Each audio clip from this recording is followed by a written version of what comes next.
जय हिंद दोस्तों। कैसे सब। तो प्रॉफिट लॉस में हमने बहुत सारे टाइप ऑलमोस्ट पढ़ लिए हैं। लगभग इस सीरीज में हम प्रॉफिट लॉस का टॉपिक कंप्लीट कर चुके हैं। कुछ एक टाइप प्रॉफिट लॉस के बाकी रह गए हैं, तो आज के सेशन में हम करने वाले हैं। एलिगेशन के आधार पर एक क्वेश्चन बनता है, ठीक।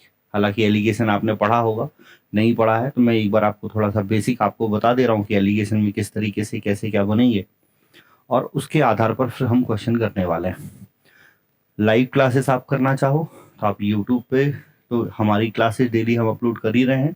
बाकी लाइव क्लासेस के लिए आप एप्लीकेशन डाउनलोड कर सकते हो, यहाँ आपको लाइव क्लास और सारा फ्री कंटेंट आपको मिल जाएगा। देखो, एलिगेशन आपने पढ़ा है, नहीं पढ़ा तो मैं आपको बता रहा हूँ एलिगेशन क्या होता है। क्या होता है एलिगेशन? तो एलिगेशन एक मेथड है, एक तरीका है क्वेश्चन को करने का। वो किसी भी टॉपिक के क्वेश्चन होते हैं उनमें हम एलिगेशन लगा सकते हैं। जैसे आप परसेंटेज पढ़ते हो, तो परसेंटेज में भी कुछ एक टाइप क्वेश्चन ऐसे बनते हैं जो एलिगेशन से हो जाते हैं। प्रॉफिट लॉस में बहुत सारे क्वेश्चन ऐसे बनते हैं। यदि हम कंपाउंड सिंपल इंटरेस्ट पढ़ते हैं तो सिंपल इंटरेस्ट में भी एक टाइप ऐसा क्वेश्चन बनता है। एवरेज में भी बहुत सारे क्वेश्चन बनते हैं, मिक्सचर में तो बनते ही बनते हैं। तो एलिगेशन एक तरीका है, हर टॉपिक में थोड़ा बहुत कोई क्वेश्चन एलिगेशन के आधार पर बनते हैं जो हम कर सकते हैं। प्रॉफिट लॉस के अंदर बहुत सारे क्वेश्चन बनेंगे जो एलिगेशन मेथड से होंगे। हमें क्या करना है या किस टाइप की क्वेश्चन एलिगेशन से करना है, एलिगेशन है क्या, पहला तो मैं ये बता रहा हूँ। जैसे मान लो आपने बोला कि हमारे पास कोई दो आर्टिकल हैं, कोई दो वस्तुएं हैं, हमने एक को 10% प्रॉफिट पर बेच दिया और एक को 20% प्रॉफिट पर बेच दिया, और हमने दोनों का टोटल जब प्रॉफिट कैलकुलेट किया तो टोटल प्रॉफिट आया सपोज 18%। ये ओवरऑल प्रॉफिट है।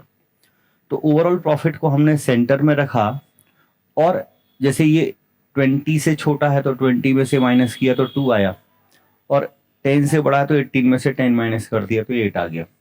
माइनस करने पे ये जो वैल्यू आई ये रेशियो में आ गई, इसको हमने डिवाइड कर दिया। यही प्रोसेस कहलाती है एलिगेशन। आपने ये जो सेंटर में वैल्यू रखी है, क्रॉस में माइनस किया है, इसे ही हम एलिगेशन कहते हैं, ठीक है। तो हमें केवल क्रॉस में माइनस करना है। अब ये किस टाइप के क्वेश्चन में लगेगा?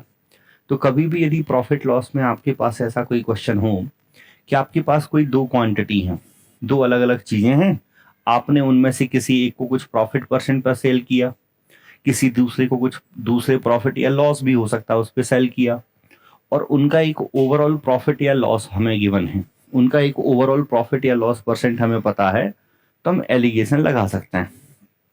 अब इसकी कुछ कंडीशंस हैं कि सर जो ओवरऑल प्रॉफिट या लॉस परसेंट होता है वो हमेशा उनमें से किसी एक से छोटा होगा, किसी एक से बड़ा हमेशा ही होता है। ऐसा नहीं होगा कभी भी कि दोनों से बड़ा या दोनों से छोटा हो जाए। तो उसको सेंटर में रख के क्रॉस में माइनस कर देना है। माइनस करने पर जो रेशियो आएगा, ये रेशियो हमेशा हमें कॉस्ट प्राइस का बताता है, या आप ये कह सकते हैं कि ये रेशियो क्वांटिटी का बताता है। या तो ये रेशियो कॉस्ट प्राइस का बताएगा या क्वांटिटी का बता रहा होता। तो जब भी जैसे मान लो आपको क्वेश्चन में इसमें ये था कि भाई दो आर्टिकल है, एक को 10% प्रॉफिट पर बेचा, दूसरे को 20 पर, तो ये रेशियो हमें कॉस्ट प्राइस का बता रहा होगा। जैसे क्वेश्चन आ गया कि भाई मेरे पास एक चाय है 20 रुपए पर केजी वाली, एक चाय है वो 30 रुपए पर केजी की आती है। मैंने दोनों प्रकार की चाय लेके मिला दिया और उनका प्राइस हो गया 26 रुपए पर केजी। तो मैंने दोनों प्रकार की चाय को किस रेशियो में मिलाया, ठीक है। तो यहाँ 30 माइनस कर दिया तो 4 आया, ये माइनस किया तो 6 आया। ये रेशियो हो गया, ये बता रहा है 2 और 3। तो ये हमने बीच में रखा, ओवरऑल प्राइस था, और उसको क्रॉस में माइनस कर दिया। माइनस करने पर जो वैल्यू आएंगी वो रेशियो में होंगी। ये क्वांटिटी बता रहा है कि भाई 20 रुपए वाली हमारे पास 2 किलोग्राम चाय कहलाई, 30 रुपए वाली हमारे पास 3 किलोग्राम चाय कहलाई, और उनका एवरेज प्राइस 26 बना। तो इस टाइप के जब भी क्वेश्चन आएंगे प्रॉफिट लॉस में, हम एलिगेशन से कर रहे होंगे। अब मैंने लगभग 15 क्वेश्चन यहाँ लिए हैं, तो उनको हम देखने वाले हैं। और एक और टाइप इस सेशन में, आज की क्लास में भी हम दो टाइप क्वेश्चन करेंगे। एक तो ये एलिगेशन वाले, तो पहले हम इसको करना है, फिर दूसरे टाइप को देखेंगे। जैसे ये क्वेश्चन है, कह रहा है कि किसी विक्रेता के पास टोटल 2000 किलोग्राम चावल है। 2000 किलोग्राम क्या है? चावल है। एक भाग को उसने 10% प्रॉफिट पर बेच दिया और शेष भाग को 16% प्रॉफिट पर बेच दिया, और कुल प्रॉफिट उसका 14.2 है। मैंने बोला जो ओवरऑल प्रॉफिट है उसे सेंटर में रखो। अब ओवरऑल प्रॉफिट जो आएगा वो किसी एक से छोटा किसी एक से बड़ा होगा। ध्यान से देखो, ये दिख रहा है कि 10 से छोटा है, तो 14 माइनस 10 कर दिया तो ये 4.2 आया। और 16 में से माइनस करोगे तो ये 1.8 आएगा।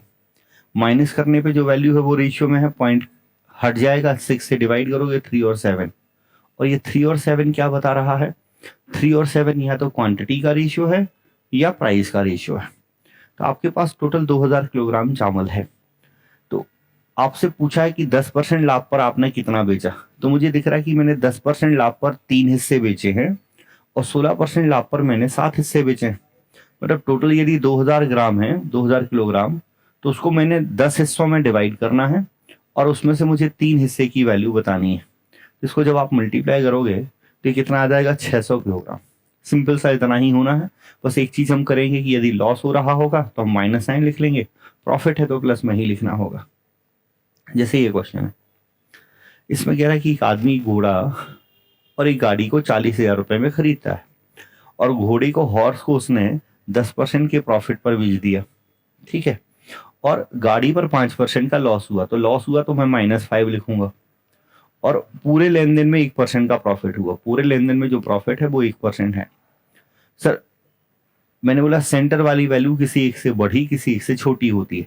10 से छोटी है तो माइनस करोगे तो 9 आएगा, और 1 और -5 में 1 बड़ा है, तो 1 में से माइनस करोगे -5 को तो ये क्या आएगा, 6। तो ये रेशियो हो गया, 3 से डिवाइड करोगे तो 2:3 हो गया।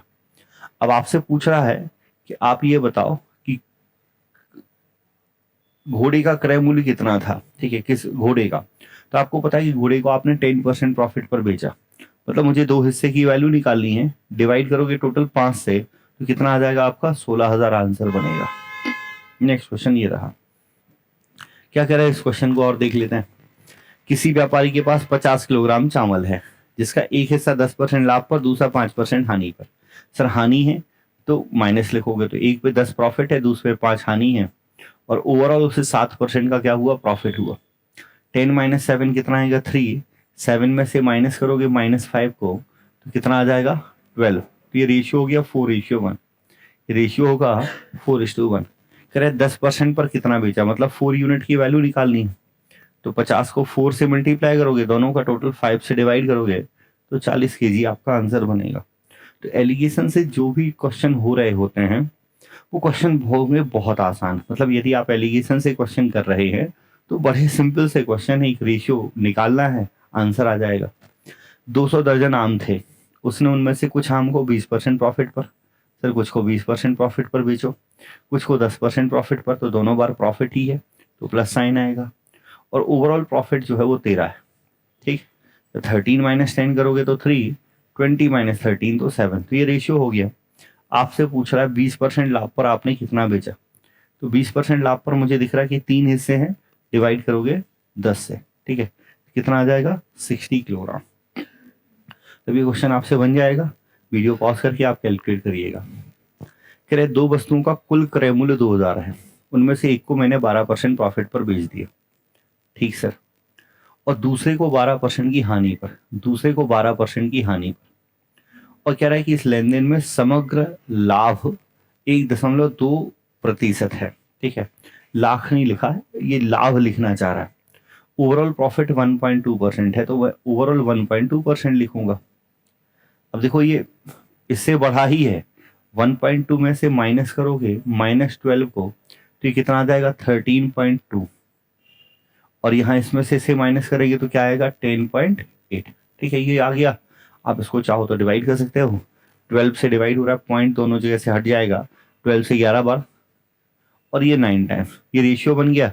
2000 के 20 हिस्से करने, 2000 के 20 हिस्से करने हैं, और आपसे लाभ वाली वस्तु मतलब 11 यूनिट पूछ रहा है, तो 20 से डिवाइड करोगे 1100 आपका आंसर बनेगा।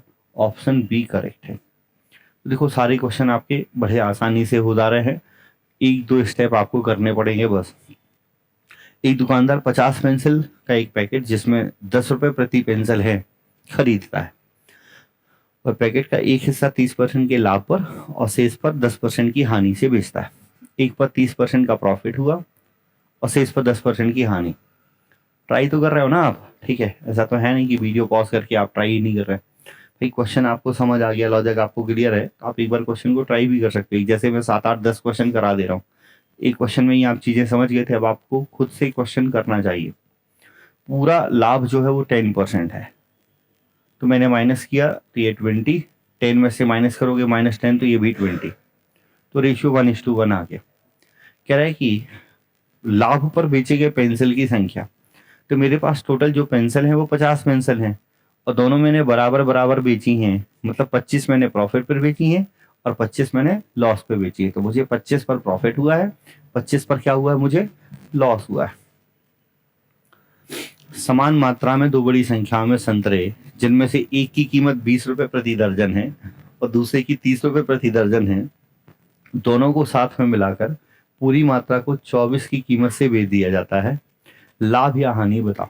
ठीक है, अब देखो इस क्वेश्चन को भी हम एलिगेशन से कर सकते हैं, हालांकि इसको एलिगेशन से करने की जरूरत नहीं है, लेकिन क्वेश्चन है तो मैं पहले आपको एक्चुअल में जिस मेथड से क्वेश्चन होना चाहिए वो बता रहा हूं, फिर हम एलिगेशन से भी समझ लेंगे।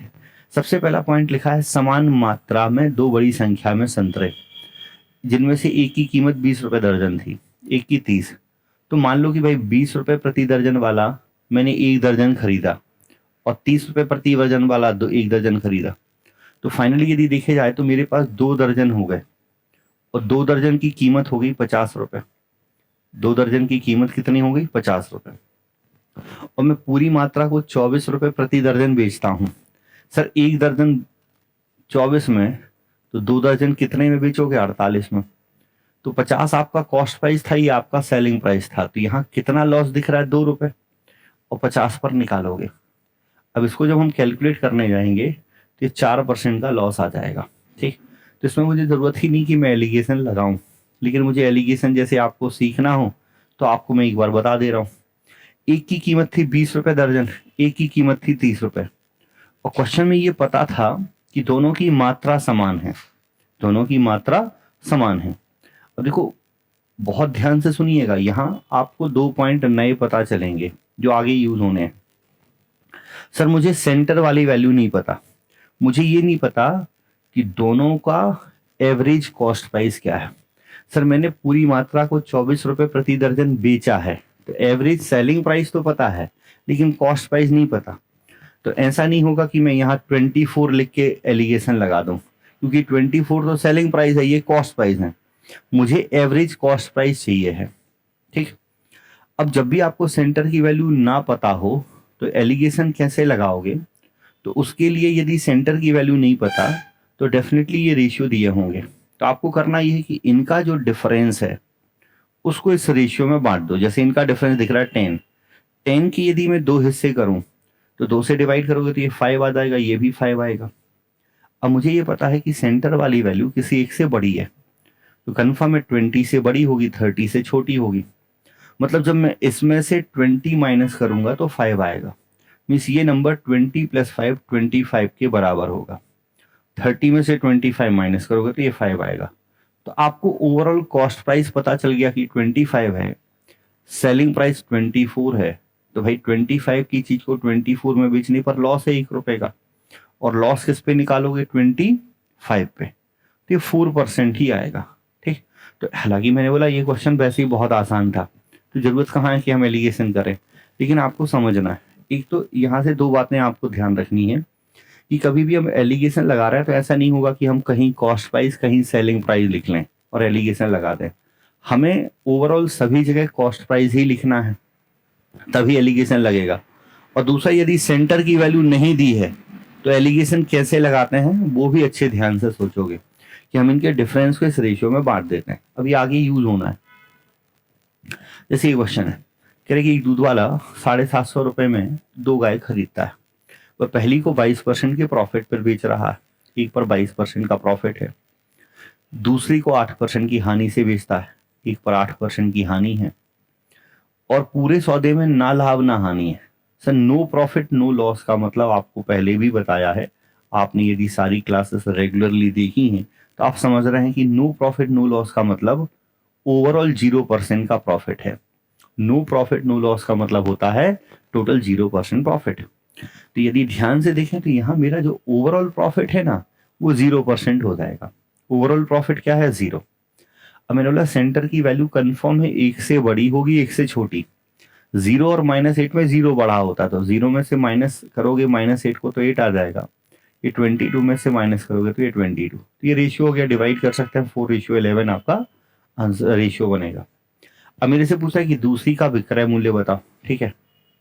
तो मुझे पता है कि दोनों का कॉस्ट प्राइस कितना है 750, उसको 11 से मल्टीप्लाई करोगे, डिवाइड करोगे 15 से। लेकिन सर ये कॉस्ट प्राइस आया है, मुझे तो सेलिंग प्राइस बताना है। तो मैंने दूसरे को 8% लॉस पर बेचा है, दूसरे को मैंने 8% लॉस पर बेचा है, मतलब मैंने 92% में बेचा होगा ना। कितने परसेंट में बेचा होगा? 92% में। अब इसको डिवाइड करेंगे, वही आपका आंसर होगा। आपको केवल डिवाइड कर लेना है। आप चाहो तो इस क्वेश्चन में डिजिट सम लगा सकते हो, यूनिट डिजिट लगा सकते हो, या 11 की डिविजिबिलिटी भी लगा सकते हो। आप चाहो तो 11 की डिविजिबिलिटी भी लगा सकते थे, उससे भी क्वेश्चन आपका हो जाएगा, ठीक है। तो जैसे यहाँ देखें तो ये 3 और 2 का 5 माइनस है तो होगा नहीं, 4 4 8, यहाँ ये 5। अब यहाँ 11 की डिविजिबिलिटी में तो देखो 3 ऑप्शन फंस गए, ये 3 ऑप्शन इसको छोड़ के 11 से डिवाइड है। लेकिन बाकी चीजें जो हैं वो लग सकती हैं डिजिट सम वगैरह। बाकी डिवाइड करना है तो कर लो, ठीक है। ये 0 कैंसिल हो गया, 5 से आप डिवाइड कर रहे होंगे तो 25 से डिवाइड करोगे 3 बार, और ये 6 बार। 6 से आप कर सकते हैं ये 3 से 2 बार। ये डिवाइड आपको कर लेना है, कि आपका आंसर बन जाएगा कितना आ जाएगा 496, ठीक है। तो डिवाइड आपको कर लेना है, बाकी डिजिट सम वगैरह मैंने बोला लगा सकते थे। डिवाइड किया है तो मैं एक बार फिर से रिपीट करते रहा हूँ। 15 से डिवाइड कर लेते हैं सीधा, 50 टाइम्स, ये 2 टाइम्स डिवाइड करोगे ये 46। अब 11 से मल्टीप्लाई करना है, तो 11 से मल्टीप्लाई करना है तो कितना आ जाएगा? 11 6 66, 6 कैरी 11 चुके 44 और 6 50। तो ये पूरा हो गया। बाकी डिजिट सम से भी क्वेश्चन हो जाता। चलो, तो उम्मीद है कि एलिगेशन पे आधारित क्वेश्चन आप समझ पाए हैं। तो एक बार वीडियो को पॉज करो, इस क्वेश्चन का आंसर कमेंट में बताओ कि क्या आ रहा है, और फिर चेक करो कि आपका आंसर सही है। एक व्यक्ति टाइप 1 के 3 केक और टाइप 2 के 6 केक 900 रुपए में खरीदता है, ठीक है। टोटल कॉस्ट प्राइस हो गया 900 रुपए। टाइप 1 के केक को 15% प्रॉफिट पे, टाइप 2 के केक को 10% लॉस पर बेचा। तो आपके पास दो टाइप की चीजें हो गई, एक को आपने 15% प्रॉफिट पर बेचा, दूसरे को आपने 10% लॉस पर बेचा। और कह रहा है कि कुल 30 रुपए का लाभ हुआ। ये 30 जो है ये टोटल प्रॉफिट है, तो मैं इसे पता कर लेता हूं ना। मुझे टोटल सीपी पता है कि टोटल सीपी मेरा कितना है, 100 है, सॉरी 900 है। तो मैंने टोटल प्रॉफिट पता कर लिया, 10/3% आ गया। तो ओवरऑल प्रॉफिट 10/3% है। सर माइनस कर देते हैं, क्रॉस में माइनस करना है। तो 3 से मल्टीप्लाई करोगे तो 45, 45 और 3 से मल्टीप्लाई करोगे 30। तो 45 में से 10 माइनस करोगे तो 35 बचता है, और 3 से यहाँ भी मल्टीप्लाई करोगे तो 30, और 10 में से माइनस करोगे -30 को तो ये 40 बचता है। तो ये रेशियो हो गया 8:7। अब अभी क्वेश्चन हुआ नहीं है, इसमें थोड़ा सा कुछ एक्स्ट्रा पूछा है, वो भी देख लेते हैं। कह रहा है कि उसे 30 रुपए का लाभ हुआ, कुल 30 रुपए का लाभ हुआ। टाइप 1 और टाइप 2 के केक का क्रय मूल्य बताओ। सर मेरे पास सीपी का रेशियो आ गया। टोटल मेरे पास सीपी कितना था 900, और 900 को मुझे कितने टुकड़ों में बांटना है? 8 और 7 15। तो 15 से डिवाइड करोगे तो 60 आएगा। तो यदि मैं 8 को 60 से मल्टीप्लाई कर दूं, तो 8 को 60 से मल्टीप्लाई करोगे तो 480, और 7 को करोगे तो 420। तो ये टाइप 1 के केक का प्राइस हो गया, ये टाइप 2 का। लेकिन सर टाइप 1 और टाइप 2 के मेरे से एक एक का प्राइस पूछा है। मैंने टाइप 1 के, ध्यान से देखो, 3 केक परचेस किए हैं, तो 3 केक का प्राइस 480 है। एक का कितना होगा? डिवाइड करोगे तो 160। और टाइप 2 के मैंने 6 केक खरीदे तो एक का 70 होगा, ठीक है। क्या होगा? 170। तो ये आपका आंसर बनेगा। तो ये क्वेश्चन भी बेहतर था, आप आसानी से इसे कर सकते हैं, ऐसा नहीं कि कोई बहुत लंबी प्रोसेस होगी। चलिए, तो नेक्स्ट क्वेश्चन ये रहा, एक बार इसको और पढ़ते हैं। वैसे ही फिर से है, और अब आपसे केवल रेशियो पूछ रहा है, तो संभवतः आप में से किसी ने कर भी लिया होगा अभी तक वीडियो पॉज को करके। कह रहे कि 300 रुपये प्रति किलोग्राम वाली चाय को, तो एक चाय मेरे पास 300 रुपये प्रति किलोग्राम वाली है। 300 रुपये प्रति किलोग्राम वाली चाय को 200 रुपये प्रति किलोग्राम वाली चाय के साथ किस अनुपात में मिलाया जाए ताकि मिश्रण की लागत 225 हो जाए। तो सीधा दिया भाई, दो प्रकार की चाय हैं, दोनों को मिला के उनकी कीमत 225 करनी है। 225 माइनस 200 तो कितना आएगा 25, और ये माइनस करोगे तो 75। तो रेशियो कितना होगा 1:3। ठीक है, तो 1 और 3 में मिलाना होगा। अब ये जरूर ध्यान रखेंगे कि यहाँ आंसर 1 3 3 1 दोनों दिया है, कौन सा लगाएं। तो जब भी ऐसा कोई क्वेश्चन आता है जिस सीक्वेंस में क्वेश्चन हो वही लगाएंगे। तो 300 वाला पहले था तो रेशियो 1 और 3 ही लगेगा, ये ध्यान रखिएगा। हेलो, कह रहे कि एक चाय है आपके पास 25 रुपये 2500 वाली, 2500 रुपये किलोग्राम वाला कॉफ़ी पाउडर है और 1500 रुपये किलोग्राम वाला कॉफ़ी पाउडर है। इनको मिलाया ताकि मिश्रण का लागत 2250 हो जाए। फिर वही सर एलिगेशन लगाओगे, 2500 माइनस 2222 तो 250 आएगा। इसमें से 1500 माइनस करना है तो 750 आएगा। तो रेशियो कितना होगा 3 और 1। रेशियो कितना होगा 3 और 1, तो 3:1। सी ऑप्शन आपका करेक्ट है। यहाँ कह रहा है कि 28 रुपये प्रति किलोग्राम वाला एक नमक है कि कितनी मात्रा 16 रुपये प्रति किलोग्राम वाले 39.6 किलोग्राम नमक के साथ मिलानी चाहिए। सर एक तो 28 रुपये पर केजी है, एक 16 रुपये पर केजी है। इसकी क्वांटिटी हमें पता है, लेकिन पूछ रहा है कि इसकी कितनी क्वांटिटी मिलानी चाहिए ताकि मिश्रण को इतने में बेचकर। अब देखो मैंने जस्ट अभी आपको समझाया था, मैं फिर से एक बार बता रहा हूं। पिछले 2 क्वेश्चन में ये मिक्सचर का कॉस्ट प्राइस था कि मिक्सचर का कॉस्ट प्राइस जितना हो जाए, यहां भी यही लिखा था, लेकिन इस बार लिख रहा है कि मिक्सचर को इतने में बेचकर। तो एक्चुअल में ये मुझसे मिक्सचर का सेलिंग प्राइस दिया है और ये दोनों कॉस्ट प्राइस थे। तो अब मैं डायरेक्टली एलिगेशन नहीं लगा सकता, पहले मुझे कॉस्ट प्राइस निकालना पड़ेगा। तो मैं मिक्सचर का कॉस्ट प्राइस निकाल रहा हूँ। सर ये जो 29.90 है ये सेलिंग प्राइस है 15% प्रॉफिट पर। तो 15% प्रॉफिट पर सेलिंग प्राइस तो 115 होता है ना। 15% प्रॉफिट पर सेलिंग प्राइस कितना होता है 115। कॉस्ट प्राइस हमें निकालना है, 115 की वैल्यू हमें दी है, कॉस्ट प्राइस हमें निकालना है। तो इसको जब आप कैलकुलेट कर लोगे तो आपको एक मिक्सचर का कॉस्ट प्राइस मिल जाएगा। फिर आप एलिगेशन लगा सकते हैं, उसके पहले एलिगेशन आप नहीं लगा सकते थे। तो ये कैलकुलेट करना जरूरी है। अब आप इसको जैसे भी डिवाइड करना चाहो वैसे कर सकते हो। ठीक है, यदि आपने 5 से डिवाइड कर दिया तो ये 20 हो गया, 23 है। 23 से करोगे तो 23 से एक बार डिवाइड हो रहा होगा, कितना बचेगा 6। तो 23 दिया 69। अब देखो पॉइंट के बाद जीरो का वैसे ही कोई रोल नहीं है, और ये पॉइंट की वजह से ये जीरो भी हट जाएगा। तो 13 इंटू 2 मिक्सचर का कॉस्ट प्राइस 26 आ गया। 28 में से माइनस करोगे 2 होगा, ये माइनस करोगे 10 होगा। रेशियो कितना आएगा 5:1। रेशियो 5:1 बनेगा। अब आपसे क्वेश्चन क्या पूछ रहा था कि आप ये बताओ कि इसकी क्वांटिटी कितनी होगी। तो मुझे ये पता है कि 1 यूनिट कितना है 39.6। भाई 16 रुपए वाले की क्वांटिटी पता है ना, 5 रुपए वाली की पूछ रहा है, तो इसको बस 5 से मल्टीप्लाई कर दो। इसको बस 5 से मल्टीप्लाई करना है, तो फिर तो ये ऑप्शन बनेगा नहीं। ठीक है,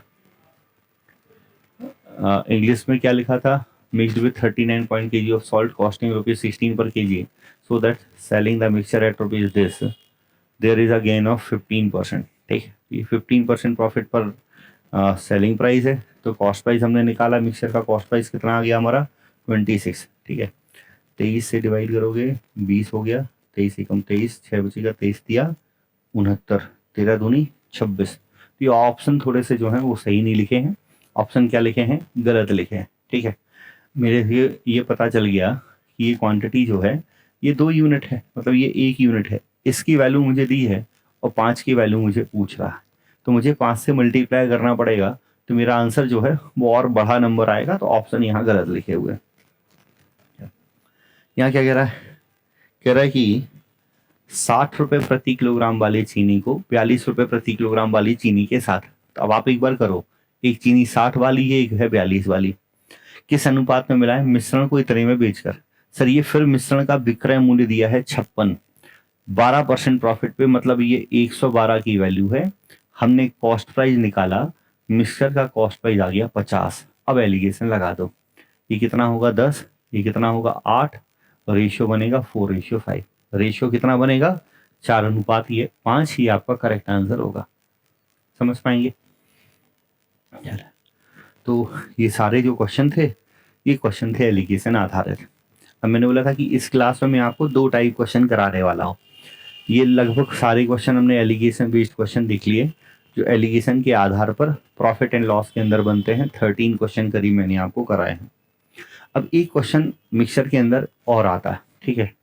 जैसे अभी क्वेश्चन हमारे पास था कि कोई 2 चीजें हैं, उसको एक प्रॉफिट पर बेचा, कोई दूसरे पे लॉस पे बेचा।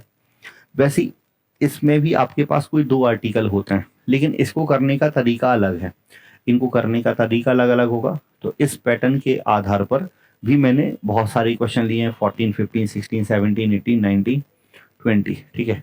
तो मैंने टोटल यहाँ पर इस पैटर्न के भी लगभग 7 क्वेश्चन लिए हैं। तो इस पैटर्न के क्वेश्चन को देख लेते हैं। इसमें हम किसी न किसी तरीके से रिलेशन डिफाइन करके देखेंगे। कह रहे एक व्यक्ति 12% की हानि पर एक मेज और 19% के प्रॉफिट पर एक बुक को बेचता है, ठीक है। फिर वह 160 रुपए का लाभ प्राप्त करता है। मतलब यहां से यहां तक देखें, जब उसने यहाँ 12% का लॉस हुआ और यहाँ 19 का प्रॉफिट है, तो ओवरऑल उसे 160 रुपए का प्रॉफिट हुआ। मतलब टेबल पे उसे 12% का लॉस है। लॉस है तो 12 पर माइनस लिखोगे। 12% किस पर है? टेबल पे है, टेबल पे है। और बुक पर जो है वो 19 का प्रॉफिट है, तो बुक पर मैं 19 का प्रॉफिट है तो प्लस में लिखूंगा। तो टेबल का 12%, बुक का 19%, और ओवरऑल जब मैं निकालूंगा तो ये 160 आ गया। ओवरऑल कितना आया? 160। ठीक सर। सेकेंड केस क्या कह रहा है कि यदि वह टेबल को 12% प्रॉफिट पर बेचे, टेबल पर उसे 12% का प्रॉफिट हो, 12% का प्रॉफिट हो कहाँ? टेबल पर, और बुक पर 16% का लॉस हो। अब बुक पर उसे लॉस है, ठीक है, तो यहां मैं माइनस लिखूंगा 16%। बुक पर 16% का लॉस हो तो इस प्रकार वह 40 की हानि प्राप्त करता है। यहाँ उसे ओवरऑल लॉस है तो इसे भी मैं माइनस में लिखूंगा। तो एक्चुअल में मुझे ये 2 रिलेशन दिए हैं, 2 इक्वेशन टाइप की मुझे दे दी। मैं दोनों को ऐड कर देता हूँ। सिंपल सा यदि मैं ऐड करूँ, एलिमिनेशन मेथड में लगा दूँ, मैं ऐड करूँ, मुझे दिख रहा है कि ये कैंसिल हो जाएगा। भाई ये दोनों जगह टेबल ही था, ये कैंसिल हो जाएगा। ये भी टेबल ही लिखा है, तो ये कैंसिल हो जाएगा। और 19 माइनस 16 तो 3% बचेगा। 3% ऑफ बुक, और ऐड किया तो ये माइनस होगा तो 120। तो 3 से डिवाइड कर दोगे, परसेंट मतलब भाई अपॉन में 100 लिखोगे। अपॉन में क्या लिखोगे? 100। तो 3 से डिवाइड होगा 40 इंटू 100, तो बुक का प्राइस 4000 आ गया। और मेरे से बुक का प्राइस ही पूछा है, मेरे से बुक का प्राइस ही पूछा गया है। तो ये टाइप में सिंपल सा होगा। जब भी ऐसा कोई क्वेश्चन आ रहा है आपके पास, 2 इक्वेशन बना के उनको एलिमिनेट कर दो। अब इस पैटर्न के क्वेश्चन में भी थोड़ा चेंज कर करके अलग अलग टाइप क्वेश्चन बनते हैं। अगला क्वेश्चन जो होगा वो थोड़ा सा अलग होगा। आप फिर से एक बार पहले खुद से ट्राई करो, ठीक है। पहले आप खुद से ट्राई करो, फिर आप देखना। फिर एक आदमी ने 1600 रुपए में 2 साइकिल खरीदी। A shopkeeper bot 2 cycle in rupees 1600। मतलब आपको 2 साइकिल का टोटल कॉस्ट प्राइस पता है। फिर कह रहा है कि उसने पहली को 10% तथा दूसरे को 20% प्रॉफिट पर बेचा, ठीक है। He sold first cycle at 10% profit and second at 20% profit. दोनों को उसने 10 और 20% प्रॉफिट पर बेचा है। अगर, एक अगली कंडीशन दी है कि अगर, ठीक है, इफ वह पहली को 20% और दूसरी को 10% पर बेचे तो उसे 5 रुपए ज्यादा मिलता है। सर ये आपको कई बार बताया, ज्यादा या कम का मतलब होता है किन्हीं 2 चीजों का डिफरेंस।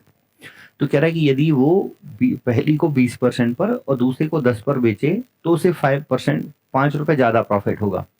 इसका मतलब सेकंड केस में जो प्रॉफिट है वो फर्स्ट केस के प्रॉफिट से 5 रुपए ज्यादा है। यदि मैं सेकंड केस के प्रॉफिट को, प्रॉफिट से फर्स्ट केस का प्रॉफिट माइनस कर दूं तो 5 आना चाहिए। तो मैं मान लेता हूं कि भाई 2 बाइसिकल है, दोनों, एक का कॉस्ट प्राइस एक्स है, एक का वाई है, तो दोनों का टोटल कॉस्ट प्राइस कितना दे रखा है? 1600। मैं सेकंड केस के प्रॉफिट में से फर्स्ट को माइनस करना है तो सेकंड को पहले लिखूंगा।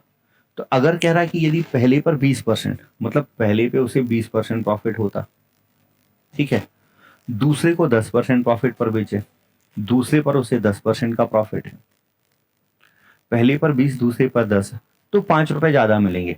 मतलब जब मैं इस प्रॉफिट में से फर्स्ट केस का प्रॉफिट माइनस कर दूं, और फर्स्ट केस में पहले पे 10% था, फर्स्ट केस में पहले पे 10% था और दूसरे पे क्या था? 20%। दूसरे पे था 20%। तो कह रहा है कि जब आप पहले को 10 दूसरे पे 20 को बेचोगे, या पहले पे 20 दूसरे को 10 पे बेचोगे, यहाँ वाई लिखना। तो इस केस में जो प्रॉफिट है इससे 5 रुपए ज्यादा है, तो मैंने माइनस किया तो 5 लिख दिया।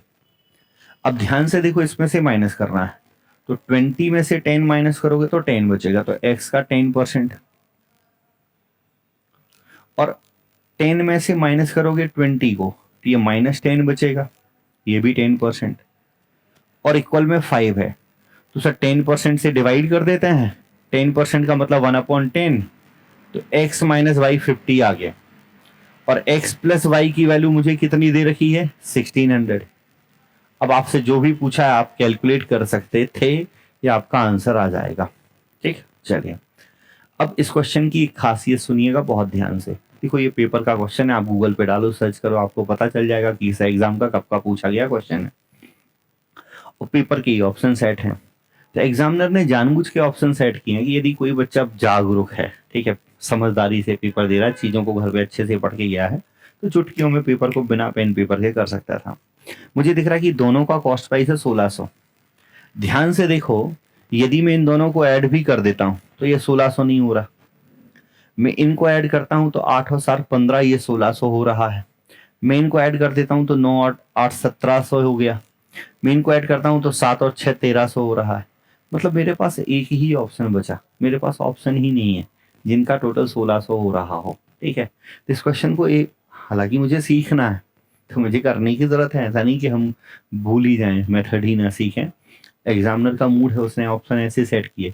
एग्जामिनर का मूड होगा वो चारों ऑप्शन ऐसे सेट कर देगा जिनका सम 1600 आ रहा हो, तब आप नहीं कर पाओगे। तो ये ज़रूरी है, ये सीखना हमें ज़रूरी है।